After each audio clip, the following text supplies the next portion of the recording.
அனைத்து நண்பர்களுக்கும் என் இனிய மாலை வணக்கம். ஸோ எஸ்டர்டே வீடியோவில் ஒரு ப்ராப்ளம் வந்துச்சு, வீடியோவில் வாய்ஸ் வரல. ஸோ அதை நான் கொஞ்சம் வருந்துறேன். ஸோ இருந்தாலும் நெக்ஸ்ட் வீடியோவில் உங்களுக்கு கிளியராக அப்டேட் கொடுத்துட்றேன். ஸோ நேற்று ஒரு சின்ன பிரச்சனை நடந்தது டாட்டா மோட்டார்ஸில். ஸோ அதோட அப்டேட்டும் கொடுக்குறேன் உங்களுக்கு. ஸோ நெக்ஸ்ட் வீக் என்ன இருக்குது, நம்ம பார்க்குற பங்குகள் எப்படி நம்ம கன்சிடர் பண்ணலாம், ஸோ அந்த பங்குகள் பற்றி ஒரு தெளிவான விளக்கத்தை கொடுத்துருக்க தான் இந்த வீடியோ போட்டிருக்கேன். So Saturday Sunday market leave. So சின்ன சின்ன அப்டேட் நம்ம பார்த்துக்கலாம். வர வாரம் நம்மளுக்கு தேவையான பொங்கல் மட்டும் சூஸ் பண்ணுவோம். நல்ல தரமான பொங்கல் மட்டும் தான் சூஸ் பண்ணி வச்சுருக்கேன். ஸோ அந்த அப்கமிங் நம்ம வர ஸ்லைடில் ஒவ்வொன்றா பார்க்கலாம். ஃபஸ்ட்டு நேற்று டாட்டா மோட்டார்ஸ் எதனால் இறங்கிச்சு அந்த ரீசன் பார்த்துடலாம். டாட்டா மோட்டார்ஸ் பார்த்தோன்னா அவனி சூப்பர் மார்க்கெட் ஓனர் பார்த்தீங்கன்னா ஆல்மோஸ்ட் ஒரு 16 லட்சம் பங்குகளே விற்றுருக்காரு பிளாக் டீல் மூலமாக. ஸோ இதனால் அந்த பங்கு டாட்டா மோட்டார்ஸ் ரொம்ப இறக்கத்தை கொடுத்துருந்தது. எந்த கம்பெனிக்கு விற்றுருக்காரு பார்த்தீங்கன்னா derivate trading and research private லிமிடெடுக்கு பார்த்தீங்கன்னா ஒரு ஷேரோட வேல்யூ 325 ரூபான்ற வேலையில் ஆல்மோஸ்ட் ஒரு 16 லட்சம் பங்குகளை விற்றுருக்காரு. ஸோ அதனால் கூட நம்மளோட மார்க்கெட்டில் டாட்டா மோட்டார்ஸ் ரொம்ப இறக்கத்தை கொடுத்துருந்தது. ஸோ அடுத்த நியூஸ் பார்த்திங்கன்னா முத்தூட் ஃபினான்ஸ் பார்த்திங்கன்னா இப்போ பாண்டு, நான் ஆல்ரெடி உங்களுக்கு பாண்டு அப்டேட் பண்ணியிருந்தேன் குரூப்பில். ஸோ அந்த கடன் பத்திரம் கொடுத்துருக்காங்க. ஸோ அவங்களும் பார்த்திங்கன்னா ஒரு நிதியை திரட்டுறதுக்காக ஒரு பாண்டு ப்ரைவேட் கொடுத்துருக்காங்க நம்மளுக்கு. ஸோ அந்த நிறுவனமும் சரி, வேதாந்தா நிறுவனமும் பார்த்திங்கன்னா அவங்களுடைய வளர்ச்சிக்காக நிதி திரட்ட ஒரு பாண்டை அனௌன்ஸ் பண்ணியிருக்காங்க. இந்த பாண்டோட வேல்யூ பார்த்திங்கன்னா 8.70%, அதுலேருந்து 9.10% வரையும் கொடுத்துருக்காங்க. ஸோ இது எத்தனை மாதம் வரையும் இந்த ஷேரோட இன்ட்ரெஸ்ட் உங்களுக்கு பே ஆகும் பார்த்திங்கன்னா 24 மந்த்து, 36 மந்த்து, 60 மந்த்து, அப்புறம் பார்த்திங்கன்னா 72 மந்த் வரையும் இதனுடைய வளர்ச்சி கொடுத்துருக்காங்க. ஸோ ஆல்மோஸ்ட் ஒரு 8.70 9% கூட வரை அவங்க இன்ட்ரெஸ்ட் பே பண்ணுறாங்க.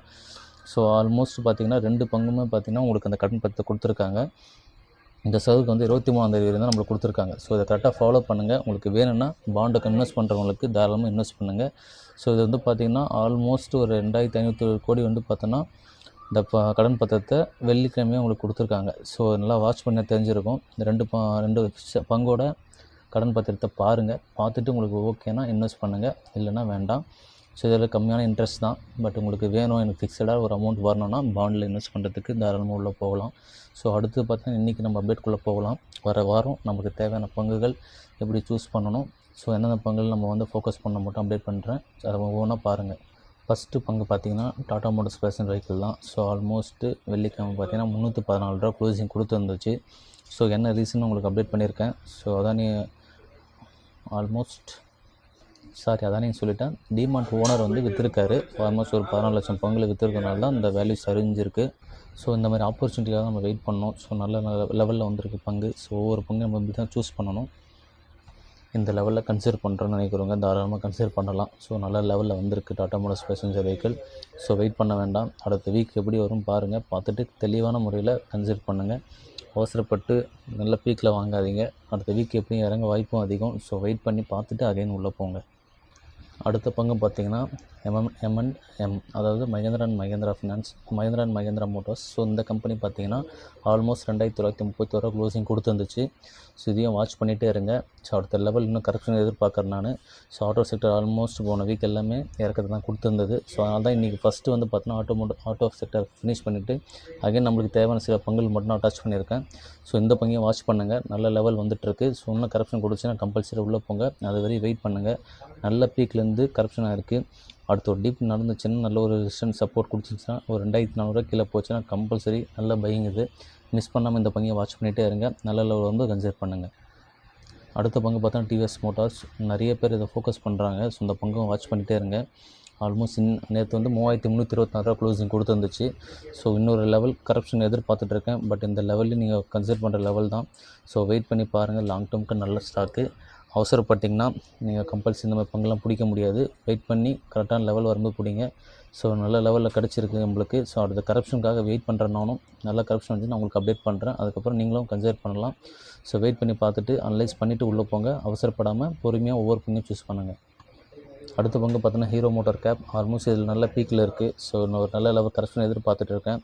இன்னொரு லெவல் கரெக்ஷன் கொடுத்துச்சுன்னா கம்பல்சரி உள்ளே போகலாம் தான் வெயிட் பண்ணுறேன். ஸோ அந்த லெவலுக்காக வெயிட் பண்ணிட்டு தான் இருக்கேன். நானும் பொறுமையாக இருங்க. வர வரைக்கும் நம்மளுக்கு ஒரு ஆப்பர்ச்சுனிட்டி தான். வந்த அப்புறம் நம்ம உள்ளே போகலாம். ஸோ நம்ம பங்குலாம் சூஸ் பண்ணுங்கள். நல்ல ஒரு லாங் டேர்முக்கு நல்ல ஸ்டாக் இதெல்லாம். ஸோ நல்ல ஒரு ப்ராஃபிட் கொடுக்குற பங்கு ஆட்டோ செக்டரில் பொறுத்த வரைக்கும் இந்த மாதிரி பங்குகளை நம்ம பொறுமையாக வாட்ச் பண்ணி நல்ல லெவல் கிடைக்கிற வரையும் பொறுமையாக காத்திருந்து அதுக்கேற்ற மாதிரி பை பண்ணுங்கள். அவசரப்பட்டிங்கன்னா நல்ல லெவல் கிடைக்காது. ஸோ இன்னொரு கரப்ஷனுக்காக வெயிட் பண்ணோன்னா நானும் உங்களுக்கு அப்டேட் பண்ணுறேன். அந்த லெவல் வந்துச்சுன்னா கன்சிடர் பண்ணலாம். அது வரையும் பொறுமையாக இருங்க. அடுத்த பங்கு பார்த்தீங்கன்னா ஹுண்டாய் ஆல்மோஸ்ட் நான் உங்களுக்கு பிஃபோரும் வீடியோவில் உங்களுக்கு அப்டேட் பண்ணியிருந்தேன். ஸோ நேற்று வீடியோவில் கொஞ்சம் வாய்ஸ் கேட்கல. ஸோ அகைன் உங்களுக்கு அப்டேட் பண்ணுறேன். ஒரு லெவல் கரப்ஷன் கொடுத்துச்சு. ஒரு 1970 கிட்ட வந்துச்சு. அகைன் பார்த்தீங்கன்னா இப்போ 2018 போயிடுச்சு. நாளைக்கு மறுநாள் மார்க்கெட் எப்படி இருக்குன்னு தெரியல. ஸோ அடுத்த வீக் வந்து கொஞ்சம் இறக்கத்தை கொடுத்துச்சுன்னா கம்பல்சரி நல்ல லெவல் வரும்போது இதையும் நம்ம கன்சிடர் பண்ணலாம். ஸோ நல்ல ஸ்டாக் இதையும் மிஸ் பண்ணாமல் நம்மளுடைய வாட்சஸில் போட்டு வச்சுக்கோங்க. நல்ல லெவல் வர வரையும் நம்ம பொறுமையாக இருந்து தான் ஆகணும். வேறு வழி கிடையாது. ஸோ நம்ம மார்க்கெட்டில் நல்ல வாய்ப்பு கிடைக்க வாய்ப்பு அதிகம்.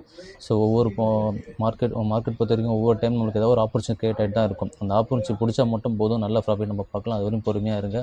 நல்ல பீக்லேருந்து நல்ல கரப்ஷன் கொடுத்துருக்கு. வெயிட் பண்ணுங்கள், அவசரப்படாதீங்க. அடுத்த பங்கு பார்த்தோன்னா பஜாஜ் ஆட்டோ செக்டர் ஆல்மோஸ்ட் எல்லாமே இறக்கத்தை கொடுத்துருக்கு. ஸோ இந்த பங்கு இறக்கத்தை கொடுத்துருக்கு. நல்ல ஒரு பீக்லேருந்து இப்போ கரப்ஷன் கொடுத்துருக்கு. இன்னொரு கரப்ஷன் எதிர்பார்க்குறேன். அடுத்த லெவல் வரும்னு வெயிட் பண்ணுறேன். ஒரு 7,800 அது மாதிரி வந்துச்சுன்னா கம்பல்சரி நான் உங்களுக்கு கன்சிடர் லெவல் நான் உங்களுக்கு அப்டேட் பண்ணுறேன். ஸோ அடுத்த லெவல் வருமானு தெரியல. அடுத்த வீக் மார்க்கெட் எப்படி இருக்குன்னு சொல்லவும் முடியாது. ஸோ வெயிட் பண்ணி பாருங்கள். வெயிட் பண்ணிவிட்டு உள்ளே போங்க. இந்த மாதிரி வீக்கில் இருக்க பங்கை பிடிக்காதீங்க. பொறுமையாக இருந்து நல்ல கரப்ஷன் கொடுத்துச்சுன்னா ஒரு 10% கிட்ட கரப்ஷன் ஆச்சுன்னா அதுக்கப்புறம் உள்ளே போக நம்ம யோசிக்கலாம். அது வரையும் பொறுமையாக காத்துருங்க. அடுத்த பங்கு அசோக் லேலண்ட். ஸோ இதெல்லாம் பார்த்தீங்கன்னா எனக்கு ஃப்ளெச் பண்ணி அகைன் ஸ்டாக் வந்து ஒரு நல்ல ஒரு 112 ரூபா கிட்டலாம் வந்துச்சு. அகைன் பார்த்தா நல்ல பீக்கில் போயிடுச்சு. இப்போ கரப்ஷன் கொடுத்துட்ருக்கு. இன்னொரு கரப்ஷன் எதிர்பார்க்குறேன். ஸோ நல்ல லெவல் வரும்னு வெயிட் பண்ணிகிட்ருக்கேன். வந்தால் நான் கம்பல்சரி உங்கள் வீடியோவில் அப்டேட் பண்ணுறேன். அது வரையும் பொறுமையாக இருங்க. ஸோ இந்த மாதிரி லெவலில் நீங்கள் வாங்கினீங்கன்னா லாஸ் ஆக வாய்ப்பும் அதிகம். ஸோ அடுத்த லெவல் கரப்ஷனுக்காக வெயிட் பண்ணுங்கள். அடுத்த வீக் பார்க்கலாம். நான் எல்லாமே உங்களுக்கு அப்டேட் பண்ணிகிட்டே இருக்கேன் வீடியோவில். ஸோ ஒரு பொறுமையாக பார்த்துட்டு நல்ல லெவல் வரும்போது நம்ம கன்சிடர் பண்ணலாம். அடுத்த பங்கு பார்த்தா கைனஸ். ஸோ இது நிறைய முதலீட்டாளர்கள் வாட்ச் பண்ணிகிட்டு இருக்காங்க. இந்த பங்கு ஒரு நல்ல கரப்ஷன் கொடுத்துச்சு ஃபெப் மந்த்து. அகைன் பார்த்தீங்கன்னா இப்போ ஒரு நல்ல ஏற்றத்தை கொடுத்து திருப்பி ஒரு கரப்ஷன் கொடுத்துருக்கு. க்ளோசிங் பார்த்தீங்கன்னா 3475 ரூபா க்ளோஸ் ஆகிருக்கு. ஸோ வெயிட் பண்ணி பாருங்கள். அடுத்த கரப்ஷன் கொடுத்துச்சுன்னா கம்பல்சரி கன்சிடர் பண்ணுங்கள். நல்ல ஸ்டாக் எதுவும் மிஸ் பண்ணாதீங்க. நல்ல ஒரு ஹையிலேருந்து நல்ல ஒரு டிஃப்ரென்ஸ் வந்திருக்கு. இந்த மாதிரி லெவலில் மட்டும் தான் நம்ம பங்கு பிடிக்கணும். ஸோ வெயிட் பண்ணுங்கள். நல்ல ஆப்பர்ச்சுனிட்டி கிரியேட் ஆகும்போது உள்ளே போங்க. அது வரையும் பொறுமையாக காத்துருங்க. அடுத்த பங்கு டாடா ஸ்டீலு. இதையும் நிறைய முதலீட்டாளர்கள் வாட்ச் பண்ணிகிட்டு இருக்காங்க. ஸோ நானும் உங்களுக்கு அப்டேட் பண்ணுறேன். நல்ல பீக்கில் போச்சு. அகைன் ஒரு 183 வந்திருக்கு. ஒரு 150 கீழே வந்தால் நல்ல ஷேர் இது. 150 கிட்ட கிடைக்குமான்னு தெரியல. பட் வெயிட் பண்ணி பார்க்கலாம். அடுத்த டிப் நடக்கும்போது ஸோ நல்ல ஒரு லெவல் கிடச்சா கம்பல்சரி நம்ம கன்சிடர் பண்ணலாம். அது வரையும் பொறுமையை காத்துறது தான் நம்மளுக்கு நல்லது. இந்த மாதிரி சுச்சுவேஷன் நம்ம பை பண்ணோன்னா லாஸ் ஆகிற வாய்ப்பு அதிகம். பொறுமையாக இருங்க. நான் அப்டேட் வரும்போது உங்களுக்கு கொடுக்குறேன். அடுத்த பங்கு பார்த்தீங்கன்னா HDFC பேங்க். ஸோ ஆல்மோஸ்ட் உங்களுக்கு பிஃபோர் எல்லா வீடியும் அப்டேட் பண்ணிட்டு இருந்தேன். நல்ல கரெக்ஷன் கொடுத்துருக்கு. இந்த பங்கு கன்சிடர் லெவல் தான், நீங்கள் மிஸ் பண்ணாதீங்க. அடுத்த லெவல் கரெக்ஷன் ஆச்சாலும் நீங்கள் கன்சிடர் பண்ணுங்கள். ஒரு நல்ல லாங் டேர்ம் ஹோல்ட் பண்ணுங்கள். அவசரப்பட்டு வித்துறாதீங்க. ஷார்ட் டேர்மில் இது நல்ல கெயின் கிடைக்காது. லாங் டேர்ம் யூஸ் பண்ணுங்கள். லாங் டேர்ம் போனால் மட்டும் தான் நல்ல ஒரு ப்ராஃபிட் கிடைக்கும். ஸோ அது வரையும் பொறுமையாக வெயிட் பண்ணி இன்னொரு லெவல் கரெக்ஷன் ஆச்சுன்னா நல்ல ஒரு பல்க் வெயிட் பண்ணுங்கள். அது வரையும் பொறுமையாக இருங்க. அடுத்த பங்கு பார்த்தீங்கன்னா கோட்டாக் பேங்க்ஸ். இந்த பேங்க்கும் பார்த்தீங்கன்னா ஆல்மோஸ்ட் ஒரு 366 ரூபா க்ளோசிங் கொடுத்துருக்கு நேற்று. ஸோ இதுவும் நல்லா வாட்ச் பண்ணுற பங்கு தான். நல்ல பீக்கில் போயிட்டு நல்ல கரெக்ஷன் கொடுத்துருக்கு. ஸோ கம்மி லெவலில் நான் ஆல்மோஸ்ட் சொன்னதான் அந்த 70-30 சொன்ன ஃபார்முலா. வாரன் பஃபெட் சொன்ன ஒரே சிம்பிள் கான்செப்ட் தான். கம்மி ப்ரைஸ் இருக்கிற பங்கு ஒரு 70% பை பண்ணுங்கள். ஒரு 30% பங்கு மட்டும் ஹையில் இருக்க பங்கு நல்ல பங்கு மட்டும் சூஸ் பண்ணுங்கள். அந்த 70% சூஸ் பண்ணுற பங்கும் நல்ல தெளிவான நல்ல குட் குவாலிட்டியான பங்கை மட்டும் சூஸ் பண்ணுங்கள். இதெல்லாம் ஒரு ஃபார்முலா. ஸோ இதை நீங்கள் அப்ளை பண்ணி பாருங்கள். கம்பல்சரி நல்ல ஒரு கெயின் கிடைக்கும். ஸோ நல்ல லெவலில் கிடச்சிருக்கு. வெயிட் பண்ணதுக்கான அர்த்தம் இதுதான். ஸோ பொறுமையாக இருந்தீங்கன்னா நல்ல பங்கு ஆப்பர்ச்சுனிட்டி கிரியேட் ஆகிட்டே இருக்கும். இந்த லெவலையும் கன்சிடர் பண்ணால் அடுத்த வீக் எப்படி இருக்குன்னு பாருங்கள். இன்னும் கொஞ்சம் கரப்ஷன் ஆச்சுன்னா நல்ல பையிங் போட்டு நம்மளை கன்சிடர் பண்ணி வச்சுக்கலாம். அடுத்து நம்ம ஃபேவரட் பங்கு தான் டிசிஎஸ். ஸோ டிசிஎஸ் ஆல்மோஸ்ட் 2410 ரூபா வந்திருக்கு. ஸோ நல்ல கரப்ஷனு. ஸோ நான் ஒவ்வொரு வீடியோலையும் சொல்லிட்டு தான் இருக்கேன். ஸோ இதை நம்ம கன்சிடர் பண்ணுற லெவல். ஸோ மிஸ் பண்ணாமல் இந்த பங்கை நம்மளோட வாட்ச்லிஸ்ட்டில் வச்சுக்கோங்க. இதெல்லாம் எப்போ இன்க்ரீஸ் ஆகும்னு சொல்ல முடியாது. ஒரு சில காரணத்தால் பங்கு நல்லா அடி வாங்கியிருக்கு. உங்களுக்கு ஆல்மோஸ்ட் சொல்லியிருக்கேன். இந்த ஆண்ட்ராய்ட் டூல் வந்தனால ஐடி செக்டர் எல்லாமே நல்ல இறக்கத்தை கொடுத்துருக்கு. ஸோ இந்த மாதிரி ஆப்பர்ச்சுனிட்டி கிரியேட் ஆகாமல் உள்ளே போய்ட்டு வாங்கினா மட்டும் தான் நம்ம நல்ல ஒரு கெயின் பார்க்க முடியும். நல்ல ஒரு ஆப்பர்ச்சுனிட்டி கிரியேட் ஆகிட்டுருக்கு மார்க்கெட்டில். ஸோ மிஸ் பண்ணாமல் இந்த பங்கெலாம் நீங்கள் கன்சிடர் பண்ணுற லெவல் நல்ல பல்கையும் நீங்கள் பண்ணலாம். உங்கள்கிட்ட மணி இருந்துச்சுன்னா அந்த 30% சொன்னோம் பார்த்தீங்களா, அந்த ஒரு கான்செப்டில் இது நல்ல ஒரு பையிங்கில் போடுங்க. நல்ல ஸ்டாக் மிஸ் பண்ணாமல் இது உங்கள் வாட்ச்லிஸ்ட்டில் போட்டுக்கோங்க. அடுத்த பங்கு பார்த்தோன்னா எம்பசி. ஸோ இதுவும் 2114 ரூபா க்ளோசிங் கொடுத்துருக்கு. நல்ல கரெக்ஷனு. ஸோ அடுத்த கரெக்ஷனுக்காக இன்னும் வெயிட் பண்ணுறேன். ஒரு 2100 கீழே போதும் பார்ப்போம். நான் கன்சிடர் பண்ணிட்டு தான் இருக்கேன் கரெக்ஷன் ஆக. ஸோ நல்ல லெவல் வந்துட்டுருக்கு. இதையும் மிஸ் பண்ணாதீங்க. இதெல்லாம் அகைன் மேலே ஏறத்துக்கு நல்ல வாய்ப்பு. ஸோ வெயிட் பண்ணுங்கள். வெயிட் பண்ணி நல்ல லெவல் வரும்போது பிடிச்சி கரெக்டான உங்களோட போர்ட்ஃபோலியோ பில்ட் பண்ணுங்கள். அதுதான் நம்ம பார்க்கணும். இந்த பீக்கில் வாங்குறதை தயவு செஞ்சு விட்டுருங்க. இந்த மாதிரி டிப் ரேஞ்ச் வரும்போது வாங்குங்க. அதான் நம்மளோட போர்ட்ஃபோலியோவை பில்ட் பண்ண முடியும். அடுத்த பங்கை பார்த்தோன்னா கோஃபோர்ஸ். ஆல்மோஸ்ட் பார்த்தீங்கன்னா 52 வீக் லோவில் இருக்குது. 1089 ரூபா ட்ரேடிங் க்ளோஸ் ஆகிருக்கு நேற்று. ஸோ இந்த பங்கையும் வாட்ச் பண்ணுங்கள். நல்ல பீக்கில் இருந்து நல்ல சரியான கரப்ஷன். இதெல்லாம் நல்ல செல்லிங் ப்ரெஷரில் இருக்குது. ஸோ அடுத்த டிப் நடக்கும்னு நினைக்கிறேன். ஸோ இன்னும் கரப்ஷன் ஆச்சுன்னா கன்சிடர் பண்ணுங்கள். இந்த லெவலுமே கன்சிடர் லெவல் தான். மிஸ் பண்ணாமல் இந்த பங்கையும் வாட்ச் பண்ணி உங்களுடைய போர்ட்ஃபோலியோ பில்ட் பண்ணிக்கோங்க. ஸோ ஒவ்வொரு பங்கு நான் உங்களுக்கு அப்டேட் பண்ணிட்டு தான் இருக்கேன். நல்ல நல்ல பங்குகள் தான் இது எல்லாமே. ஸோ இதெல்லாம் மிஸ் பண்ணிங்கன்னா அகைன் கிடைக்க வாய்ப்பு ரொம்ப கஷ்டம். ஸோ இந்த மாதிரி ஆப்ஷன் கிடைக்கும்போது யூஸ் பண்ணிக்கோங்க. அடுத்த பங்கு பார்த்தோன்னா ஐடிசி. ஆல்மோஸ்ட் 301 ரூபா வந்து க்ளோசிங் கொடுத்துருக்கு. ஸோ லாங் டேர்ம் ஹோல்ட் பண்ணுறவங்களுக்கு என்னுடைய மணியை வந்து ஒரே ஒரு ஸ்டாக்கில் இன்வெஸ்ட் பண்ணணும், ஒரு ஹை வேல்யூ அமௌண்ட்டை நான் உள்ள போடணும்னு நினைக்கிறேன். தாராளமாக இந்த பங்கை சூஸ் பண்ணிக்கோங்க. லாங் டேர்முக்கு ஹோல்ட் பண்ணிங்கன்னா நல்ல ஒரு டிவிடெண்ட் ஹீல் கிடைக்கும். ஸோ அதெல்லாம் பார்த்தீங்கன்னா உங்களுக்கு நல்ல ஒரு போர்ட்ஃபோலியோ பில்ட் பண்ணுறதுக்கு நல்ல ஆப்ஷன் இது தான். ஸோ ஐடிசி மாதிரி பங்குலாம் நீங்கள் வாங்கி வச்சுருந்தீங்கன்னா இன்க்ரீஸ் ஆக வாய்ப்பு அதிகம். ஸோ இதெல்லாம் மிஸ் பண்ணாமல் உங்களுடைய போர்ட்ஃபோலியோ பில்ட் பண்ணிக்கோங்க. ஸோ இதெல்லாம் லாங் டேர்ம் ஹோல்ட் பண்ணுங்கள். ஷார்ட் டேர்ம்லாம் இல்லை அந்தளவுக்கு கெயின் கிடைக்காது. நல்லா தெரியும் உங்களுக்கு. இந்த இயர்லாம் செக் பண்ணுங்கள்.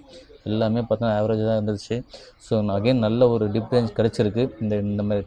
இந்த மாதிரி ஆப்ஷன் மட்டும் யூஸ் பண்ணிவிட்டு நல்ல லெவலில் பில்ட் பண்ணுங்கள். ஸோ ஒவ்வொரு பங்கையும் வாங்கும்போது நல்ல டிப் ரேஞ்ச் கிடைக்கும்போது நம்ம கன்சிடர் பண்ணணும். அந்த டைம் விட்டுட்டிங்கன்னா உங்களால் கன்சிடர் பண்ண முடியாது. அகைன் இந்த வாய்ப்பு நம்மளுக்கு ஏற்படுறதுக்கு ரொம்ப நாள் ஆகும். ஸோ வெயிட் பண்ணியே ஆகணும் மார்க்கெட் பொறுத்த வரைக்கும். ஸோ ஆப்பர்ச்சுனிட்டி கிரியேட் ஆகும்போது உள்ளே போகுதான் நம்மளுக்கு ஒரு புத்திசாலித்தனம். ஸோ அதை கரெக்டாக யூஸ் பண்ணி நல்ல ப்ராஃபிட் பார்க்கலாம். அடுத்த ஐடி பங்கு பார்த்தீங்கன்னா இன்ஃபோசிஸ். ஸோ இதுவும் பார்த்தீங்கன்னா நல்ல கரப்ஷன். ஆல்மோஸ்ட் 1248 ரூபா ட்ரேடிங் க்ளோஸ் ஆகிருக்கு நேற்று. நல்ல பீக்கில் இருந்து ஒரு 2000 கிட்ட இருந்து அகைன் நல்ல கரப்ஷன் கொடுத்துருக்கு. இந்த மாதிரி பங்கை மிஸ் பண்ணாதீங்க. நல்ல ஒரு ஆப்ஷன். ஸோ இதெல்லாம் வந்து நல்ல டிப் ரேஞ்ச் கிடைக்குது. யூஸ் பண்ணிக்கங்க. உங்கள் போர்ட்ஃபோலியோ கரெக்டாக பில்ட் பண்ணுங்கள். ஸோ இந்த மாதிரி பங்கை நம்ம சூஸ் பண்ணி வச்சா தான் நம்மளுடைய போர்ட்ஃபோலியோ நல்ல பில்ட் ஆகும். ஸோ ஒரு நல்ல குவான்டிட்டி மினிமமாச்சு பை பண்ணி வச்சுக்கோங்க. ஸோ இதெல்லாம் மிஸ் பண்ணிங்கன்னா அகைன் கிடைக்க வாய்ப்பு ரொம்ப கஷ்டம்.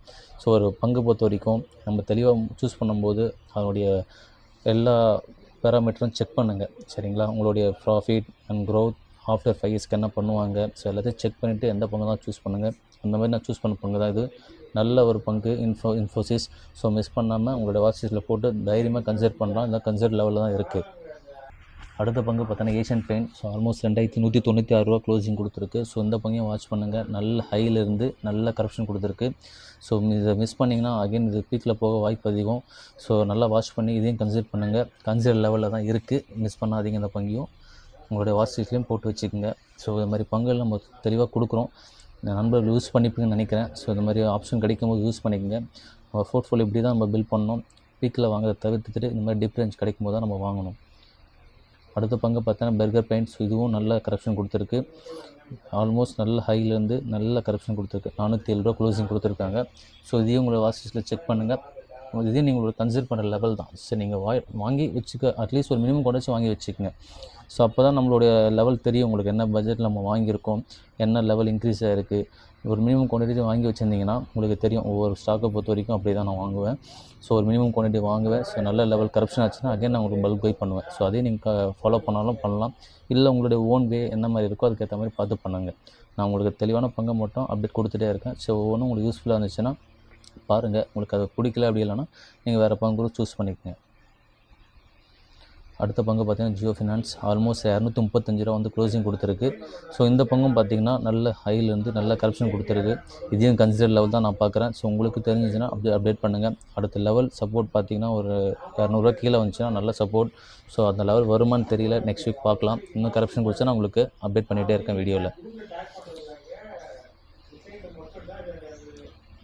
அடுத்த பங்கு பார்த்தீங்கன்னா டாடா கம்யூனிகேஷன். 1398 ரூபா க்ளோஸ் ஆகிருக்கு. ஸோ இந்த மாதிரி பங்குலாம் வாட்ச் பண்ணிட்டே இருங்க. திடீர்னு பங்கு ஏற வாய்ப்பு அதிகம். ஸோ வாட்ச் பண்ணிட்டே தான் நண்பர்கள் எல்லாருக்குமே தெரியும். ஸோ அடுத்த சப்போர்ட்டுக்காக வெயிட் பண்ணுற ஒரு 1300 கீழே வந்துச்சு நல்ல சப்போர்ட். ஸோ இந்த லெவலையும் கன்சிடர் பண்ணுற லெவல் தான். நல்ல ஒரு பீக்கில் இருந்து ஆல்மோஸ்ட் ஒரு 2180 ரூபாலேருந்து ஒரு கரப்ஷன் அகைன் கொடுத்து அகைன் இன்க்ரீஸ் ஆகிருக்கு. அகைன் ஒரு ஹை போயிட்டு 2000 ரூபா போயிட்டு அகைன் பார்த்தீங்கன்னா இப்போ ஒரு நல்ல டிஃப்ரென்ஸ் வந்திருக்கு. ஸோ வாட்ச் பண்ணிட்டே இருங்க இந்த பங்குலாம். நல்ல லெவலில் கிடச்சிருக்கு. இன்னும் கொஞ்சம் கரப்ஷன் ஆச்சுன்னா நல்லா இருக்கும். ஸோ நான் கரப்ஷனுக்காக வெயிட் பண்ணுறேன். வந்துச்சுன்னா உங்களுக்கு அடுத்த வீடியோவில் அப்டேட் பண்ணிகிட்டே இருக்கேன். அடுத்த பங்கு பார்த்தோன்னா டாட்டா கெமிக்கல். ஸோ இதுவும் பார்த்தீங்கன்னா ஆல்மோஸ்ட் ஒரு 670 நல்ல ஹை போயிட்டு ஒரு 1350 ரூபா போயிட்டு அதே நல்ல லோவில் வந்திருக்கு. இதையும் நல்ல கன்சிடர் லெவல் தான். வெயிட் பண்ணி பார்த்தா எல்லாருக்குமே தெரியும். ஸோ இதையும் வாட்ச் பண்ணுங்கள். உங்களோட கன்சிடர் லெவலில் போட்டுக்குங்க. மினிமம் குவான்டிட்டி வச்சு பை பண்ணி வச்சுக்கோங்க. ஸோ இந்த வீடியோ பார்த்த எல்லாருக்குமே நன்றி. ஸோ ஏதாவது நிறைய குறுக்கள் இருந்தால் எனக்கு கமெண்ட் பண்ணுங்கள். ஸோ உங்களுடைய ஆதரவு எனக்கு தேவை. உங்களுக்கு என்ன ஒரு நீடு இருந்தாலும் சரி, சப்போஸ் உங்களுக்கு ஏதாவது நீடு இருந்தாலும் கமெண்ட் பண்ணுங்கள். ஸோ எல்லாருக்குமே நன்றி.